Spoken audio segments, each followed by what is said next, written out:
இப்போ நம்ம பார்க்க போகிறது பார்த்திங்கன்னா எக்ஸசைஸ் 3.16 இருக்கக்கூடிய 4th சம் பார்க்குறோம். கொஷின் பாருங்கள். இஃப் ஏ இஸ் ஈக்குவல் டுன்னு சொல்லி ஒரு மேட்ரிக்ஸ் கொடுத்துருக்காங்க.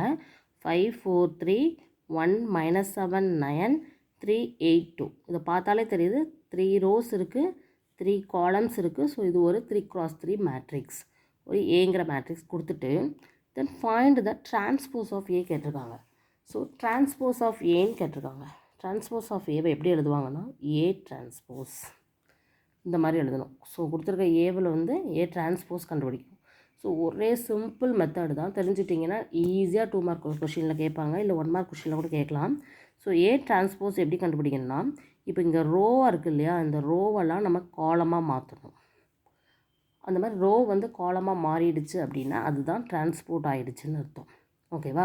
ஸோ இப்போது இந்த A11 A12 A13லாம் என்ன ஆயிரும்னா A11 A21 A31ன்னு ஆயிரும். ஓகேவா? ஸோ ரோவை காலமாக மாற்றுறோம். அப்போ காலம் வந்து ஆட்டோமேட்டிக்காக ரோவாக மாறிடும். சரியா? ஸோ அந்த ரோவும் காலமும் டிரான்ஸ்போர்ட் ஆகிக்கிறது. அதனால தான் இதுக்கு பேர் ஏ டிரான்ஸ்போஸ். ஸோ எப்படி எழுதுறேன்னு பாருங்கள். ஏ transpose equal to matrix open பண்ணிக்கலாம். ஸோ 5 4 3 இதுதான் 1 ரோ. இந்த 1 ரோவை நான் காலமாக எழுத போகிறேன். 5 4 3. அதே மாதிரி செகண்ட் ரோவை நான் செகண்ட் காலமாக எழுதணும். 1 -7 9 இருக்கு இல்லையா, அது செகண்ட் காலம். அதே மாதிரி தேர்ட் ரோவை தேர்ட் காலமாக எழுதுகிறேன். 3 8 2. அவ்வளோதான். இதுதான் என்னது டிரான்ஸ்போஸ் ஆஃப் மேட்ரிக்ஸ். ஒரே ஸ்டெப்பில் நம்மளுக்கு ஆன்சர் வந்துருச்சு. ஓகேவா?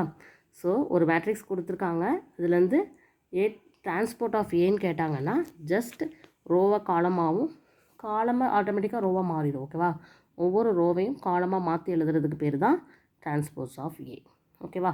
எப்படி எழுதுறோன்னு தெரியுது இல்லையா? ஓகே. ஸோ இதுதான் இந்த 4th சம். ஓகேவா? தேங்க்யூ.